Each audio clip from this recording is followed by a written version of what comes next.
तो भारतवर्ष का यही एक ऐसा शिवलिंग है जहाँ पे गाय का दूध लाके अभिषेक करने मात्र से तो दूध तुरंत नीला हो जाता है। यही एक ऐसा शिवलिंग है जो स्वयं हिलता है, हिलने के बाद और पूरे इनके रोम प्रतिरोम से जो है प्रकाश निकलता है। दूध का नीला होना और प्रकाश का निकलना, इसके शोध हेतु अभी तक यहाँ पे 13 देश के लोग आए और अपना रिसर्च। यही एक ऐसा शिव धाम है जिनकी पूजा त्रेता युग में रावण, परशुराम और राम तीनों महायोद्धाओं ने किया, जिनका आज भी प्रकृति पुरातात्विक साक्ष्यभूत स्थित। बोलिए श्री भीमा कोटेश्वर महादेव की जय। जय श्री राम। दोस्तों, एक नए वीडियो में एक बार फिर आप सभी का बहुत बहुत स्वागत है।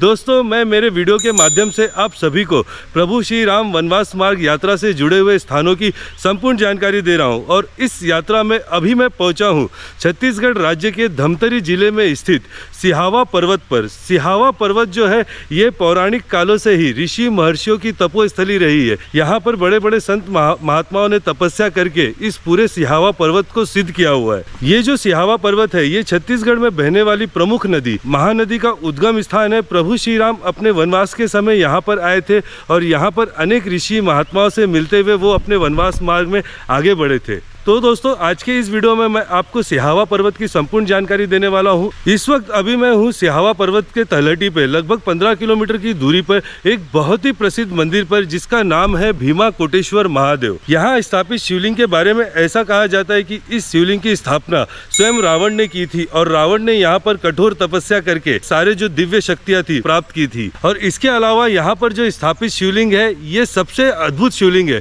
क्योंकि ये शिवलिंग में दूध चढ़ाने पर दूध का रंग बदलता है। ये शिवलिंग रात के समय में प्रकाश देता है और ऐसा भी माना जाता है कि ये शिवलिंग जो है वो चलता भी है। बहुत ही अद्भुत ये शिवलिंग है। तो मैं अपने वीडियो की शुरुआत यहाँ पर कोटेश्वर महादेव मंदिर से कर रहा हूँ। आपको मैं कोटेश्वर महादेव के दर्शन कराता हूँ। इसके बाद फिर हम सिहावा पर्वत पे जाएंगे। मैं आपको महानदी का उद्गम स्थान और वहाँ पर जितने भी ऋषियों के आश्रम है वो सारी जानकारी दूंगा। तो देखिए, जैसे आप यहाँ पर पहले आएंगे तो देखिए यहाँ पर पूरा घना जंगल है और इस रास्ते से आप यहाँ पर मंदिर में आते हैं। इस स्थान को, इस जंगल का जो पौराणिक नाम है नाग कुंजर वन, और ऐसा माना जाता है रावण के जो दादाजी थे वो यहीं पर रहा करते थे और उन्होंने ही रावण को ये स्थान बताया था तपस्या करने। तो जैसे आप यहाँ पे आएंगे तो सबसे पहले यहाँ पे आपको हनुमान जी के दर्शन होंगे।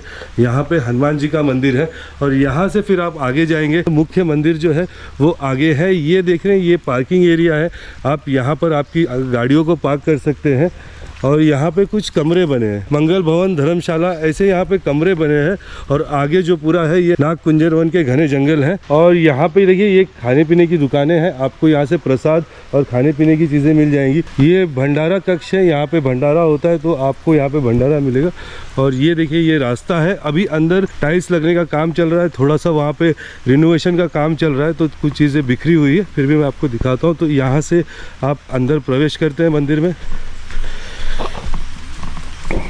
ये रास्ता है अंदर जाने का, ऐसे ही आएंगे तो अभी यहाँ पे आप देखेंगे तो यहाँ पे ये सारे जो लादियाँ लग रहे हैं और टाइल्स लग रहे हैं। वहाँ पर नंदी जी हैं और यहाँ पे शिवलिंग है। चलते हैं, मैं आपको करीब से दिखाता हूँ। यहाँ पे ये यज्ञशाला है, ये यज्ञशाला है। ये यहाँ पे यज्ञशाला है और पंडित जी बैठे हैं। पंडित जी अभी हमें पूरी जानकारी देंगे यहाँ के बारे में। पहले मैं आपको शिवलिंग के दर्शन करा देता हूँ।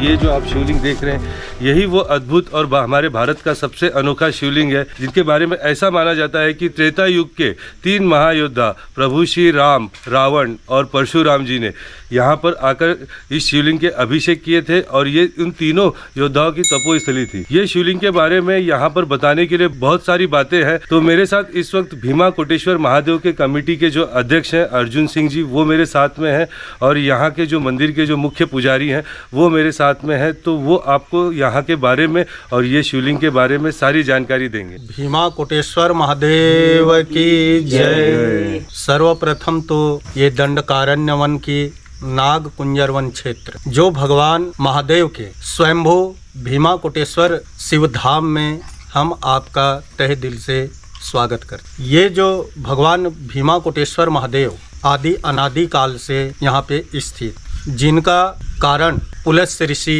हैं जो रावण के दादाजी। ये पूरे वन क्षेत्र जो है नाग कुंजर वन है, और नाग कुंजर वन जो पुलस्त्य ऋषि के अधीनस्थ में रहा, तो कभी कभी उनके जो नाती थे रावण, वो अपने दादाजी से मिलने आया करता था यहाँ, और आने के बाद अपने दादाजी से एक ही शब्द पूछता था कि दादाजी मनुष्य जो है शक्ति संपन्न कैसे बने। तो पुलस्त्य ऋषि जी रावण को एक ही बात कहता था कि बेटा सर्वप्रथम जाओ तप करो और तपस्या करके जो है शक्ति का अर्जन करो, जिससे तुम शक्तिमान बन पाओगे।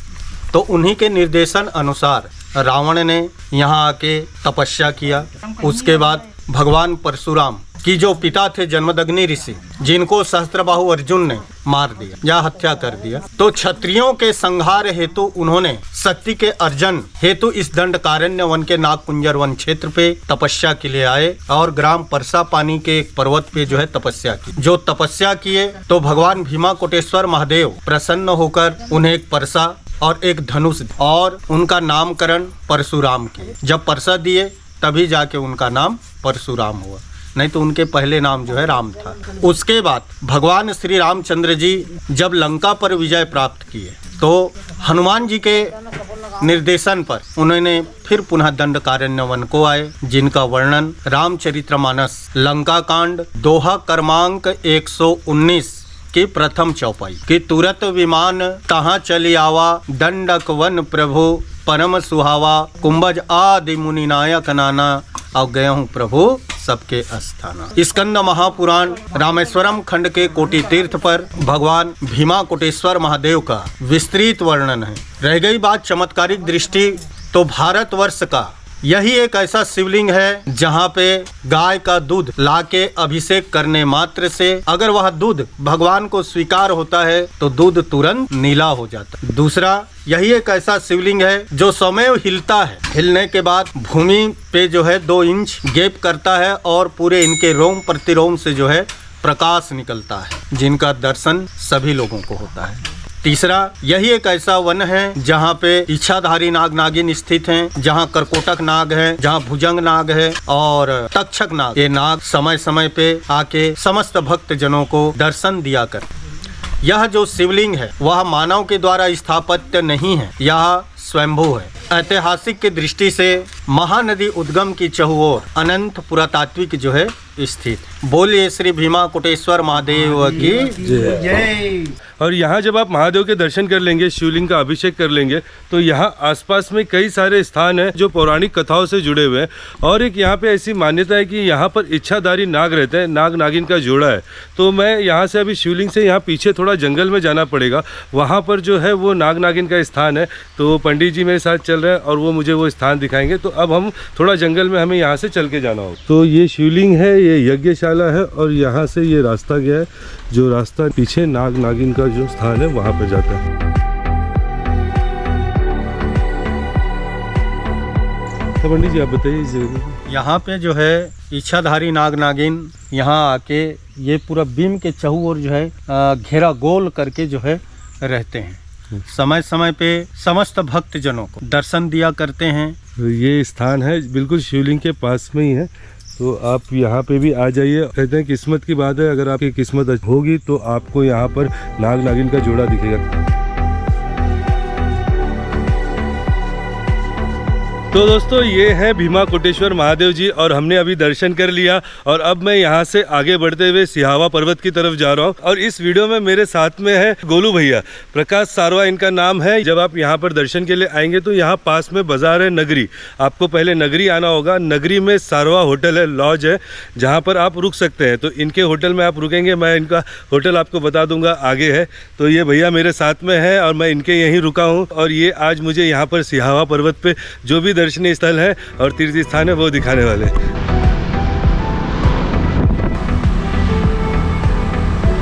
तो देखिए जैसे आप कोटेश्वर महादेव के दर्शन करके आएंगे तो ये नगरी को रास्ता जाता है, नगरी शहर जो है बाजार है, और यहाँ से ये देखिए एक गेट है, ये अगस्त्य ऋषि आश्रम के लिए। पीछे शरभंग ऋषि का भी आश्रम था और ये यहाँ से आगे 3 किलोमीटर जाएंगे तो आपको अगस्त्य ऋषि के दर्शन होंगे। इस पूरे क्षेत्र में बहुत सारे ऋषि महात्माओं के आश्रम है। तो अभी हम पहले यहाँ चलते हैं।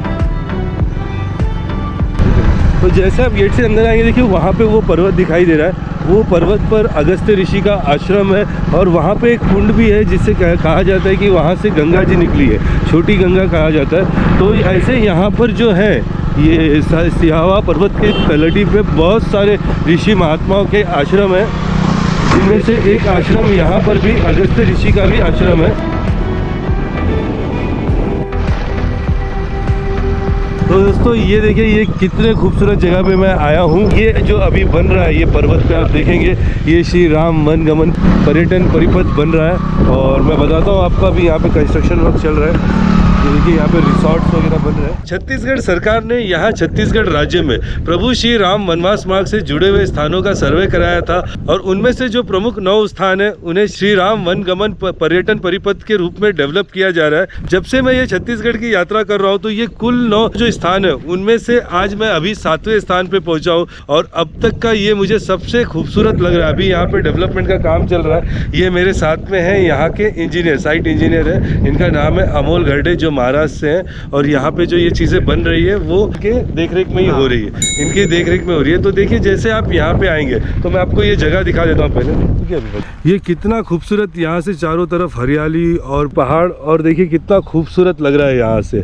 तो जैसे आप नीचे आएंगे तो यहाँ पे देखिए नीचे सबसे पहले रिसेप्शन सेंटर बन रहा है और कैफेटेरिया बन रहा है और उसके बाद जब आप आगे आएंगे तो आपको यहाँ पर रहने के लिए रिसोर्ट कॉटेजेस बन रहे हैं जहाँ पे आप अपने फैमिली के साथ रह सकते हैं। और वहाँ से फिर ये थोड़ा हाइट पे पहाड़ के टॉप पर ये जो है राम वनगमन परिपथ बनाया जा रहा है और इस पूरे रास्ते में आपको ऋषियों के जो है मूर्तियाँ बनाई जा रही है। सारे जितने सप्त ऋषि थे सबकी मूर्तियाँ नीचे से आप देखते हुए यहाँ ऊपर आते हैं। यहाँ पर श्रृंगी ऋषि की मूर्ति बनी है और ये देखिए ये सामने प्रभु श्री राम जी की एक बहुत खूबसूरत सुंदर मूर्ति बनाई जा रही है और पीछे आप देखेंगे तो पूरा ये पहाड़ है और यहीं पर महर्षि अगस्त ऋषि का भी आश्रम है और यहाँ का व्यू रियली बहुत ही खूबसूरत है।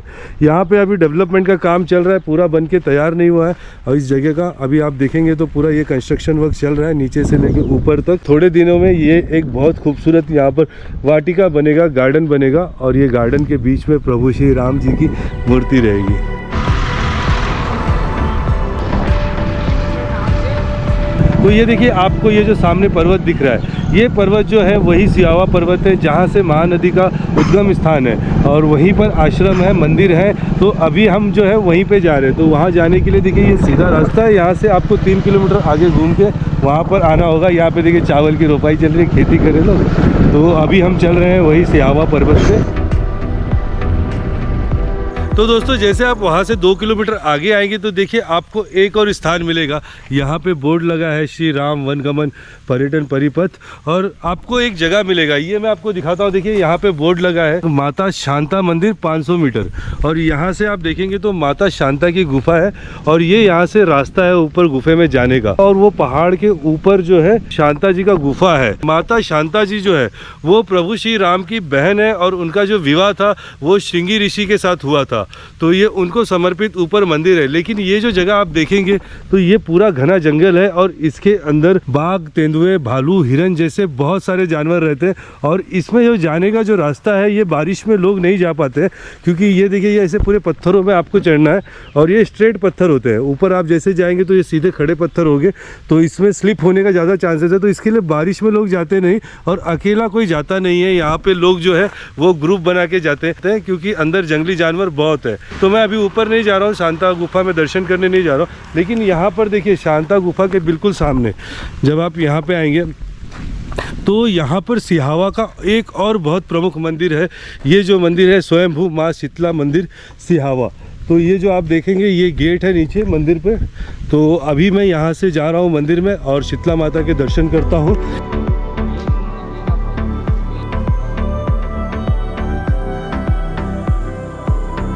तो दोस्तों अभी मैं यहाँ सिहावा के शीतला माता मंदिर में हूँ। बहुत ही सुंदर मंदिर है ये और इस मंदिर के अंदर जो माता है वो स्वयंभू प्रकट हुई है और इस मंदिर को भी बहुत सुंदर तरीके से बनाया गया। आप जब मंदिर में आएंगे तो आप देखेंगे चारों तरफ बहुत सुंदर ही देवी देवताओं के यहाँ पे चित्र बनाए गए हैं।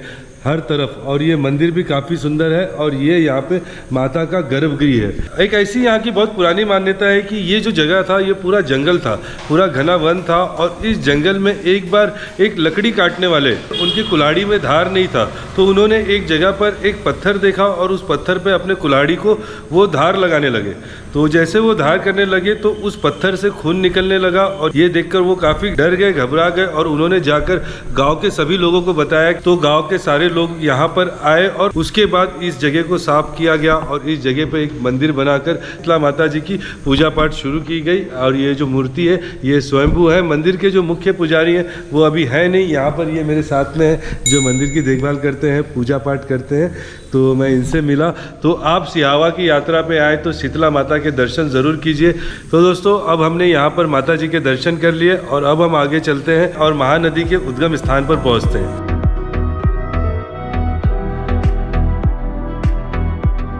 तो अभी हम यहाँ पर सिहावा पे पहुँच चुके हैं और अगर आप बस से आएंगे, धमतरी से डायरेक्ट अगर बस से आएंगे तो बसेस आपको यहीं पे उतारेगी।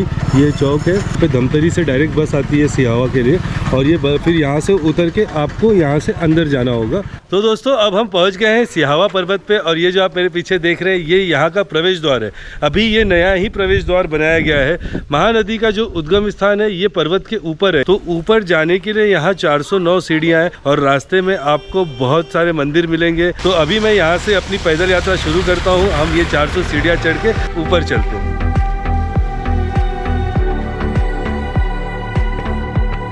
और ये आप 50 सीढ़ियाँ चढ़ के आएंगे तो आपको हनुमान जी की यहाँ पे एक मूर्ति मिलेगी। ये देखिए हनुमान जी है।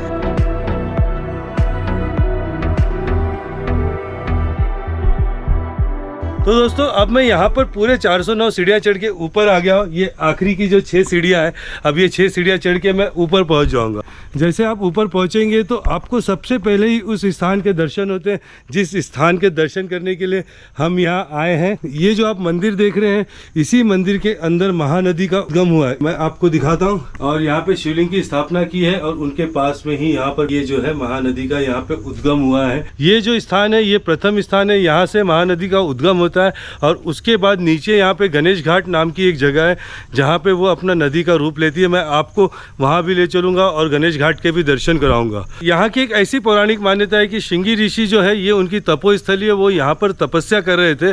और जो अगस्त्य ऋषि थे, जब अगस्त्य ऋषि हिमालय से दक्षिण की ओर जा रहे थे तब वो प्रयागराज से उन्होंने एक कमंडल में गंगा जल लिया था और वो गंगा जल लेकर जब अगस्त्य ऋषि यहाँ पर आए तो उन्होंने देखा श्रृंगी ऋषि ध्यान कर रहे हैं, उनका ध्यान भंग ना हो इसलिए अगस्त्य ऋषि ने वो जो गंगा जल का जो कमंडल था वो श्रृंगी ऋषि के सामने रखकर वो यहाँ से चले गए। श्रृंगी ऋषि ध्यान कर रहे थे लेकिन गलती से उनके अंगूठे से वो जो कमंडल था वो गंगा जल का जो पानी था वो जमीन पे गिरा। इस बात से क्रोधित होकर गंगा जी वो यहाँ से जमीन फाड़ के, इस पर्वत को फाड़ के वो यहाँ से पूरब की दिशा में बहने लगी। और उसके बाद ऋषि श्रृंगी के एक शिष्य हुआ करते थे महानंदा, वो महानंदा जी गए और गंगा जी को मनाकर फिर उन्हें यहाँ लेकर आए। उन्हीं के नाम पर उन्होंने गंगा जी को वापस यहाँ पर लाया, इसलिए उनके नाम पर ही इस पवित्र नदी का नाम महानदी पड़ा, जो यहाँ से इस पर्वत से उनका उद्गम होता है और फिर वो यहाँ से छत्तीसगढ़ उड़ीसा होते हुए बंगाल की खाड़ी में जाके मिलती हैं। ये यहाँ की पौराणिक कथा है। और जब आप यहाँ पे आएंगे तो सबसे पहले देखिए आपको ये उद्गम स्थान के दर्शन होंगे और फिर यहाँ से ऐसे जाते हैं। ये देखिए ये रास्ता है। हमारे इस प्रभु श्री राम वनगमन मार्ग की यात्रा में ये मैं दूसरी बार श्रृंगी ऋषि के आश्रम में आ रहा हूँ। इससे पहले जो हम थे प्रयागराज के उस पार श्रृंगेरपुर धाम गए थे। मैंने श्रृंगेरपुर धाम की आपको यात्रा कराई थी और मैंने आपको श्रृंगी ऋषि के जीवन के बारे में उस वीडियो में सारी जानकारी दी थी। अब मैं यहाँ से चलता हूँ, ये वीडियो यहाँ पर समाप्त नहीं हुआ। अब मैं आपको वो स्थान दिखाता हूँ जहाँ से महानदी अपने मूल रूप में आती है। गणेश घाट चलते हैं।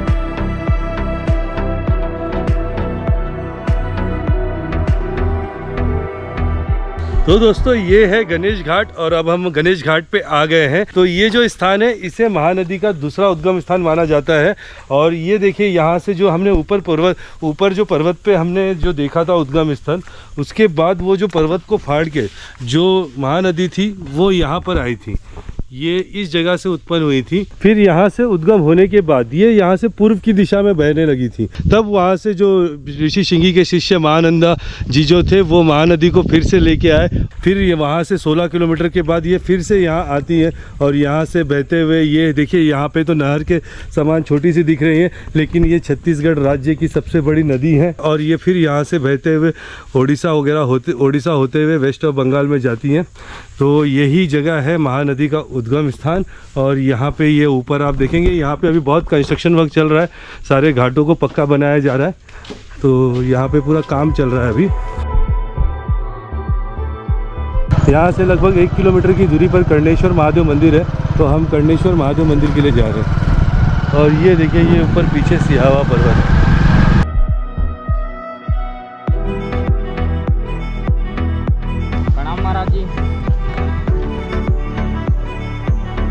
तो दोस्तों, अभी मैं हूँ यहाँ के एक और बहुत प्रसिद्ध मंदिर कर्णेश्वर महादेव मंदिर में। और ये जो मंदिर है ये छत्तीसगढ़ के सबसे प्राचीन मंदिरों में से एक है। 11वीं शताब्दी में यहाँ एक राजा होते थे कर्णदेव, और कर्णदेव राजा ने ही इस मंदिर की स्थापना की थी 11वीं सदी में। और ये 11वीं सदी का मंदिर है जो पुरातत्व विभाग के अंडर में। हमारे साथ में प्रकाश भाई है, प्रकाश सारवा जी, जो यहाँ के ट्रस्टी मेंबर हैं। ये जो मंदिर का ट्रस्ट है उसमें ये भी ट्रस्टी हैं। और यहाँ पर तो माघ पूर्णिमा को यहाँ पे बहुत बड़ा मेला लगता है। लाखों की संख्या में लोग यहाँ पर 7 दिवसीय मेला होता है। 7 दिवसीय मेला में यहाँ पर कर्णेश्वर महादेव के दर्शन करने के लिए आते हैं। यहाँ पहुँचने के लिए, सिहावा पहुँचने के लिए आपको सबसे पहले धमतरी जिले में आना होगा। धमतरी जिले में रुद्रेश्वर नाथ महादेव का मंदिर है, जहाँ पर जो प्रभु श्री राम वनवास मार्ग की यात्रा का एक प्रमुख स्थान है। प्रभु श्री राम रुद्रेश्वर नाथ के दर्शन के लिए भी गए थे। आप धमतरी में रुद्रेश्वर नाथ जी का दर्शन करेंगे और धमतरी शहर से आपको हर 1 घंटे में यहाँ सिहावा आने के लिए बस मिलेगी। और वो बस से आप सिहावा मंदिर तक भी पहुंच सकते हैं। लेकिन यहाँ का जो प्रमुख बाजार है वो नगरी बाजार है, जो नगर पालिका है, जहाँ पर हमारे प्रकाश भाई रहते हैं। और वहीं पर प्रकाश भाई का होटल है, होटल का नाम है होटल सारवा।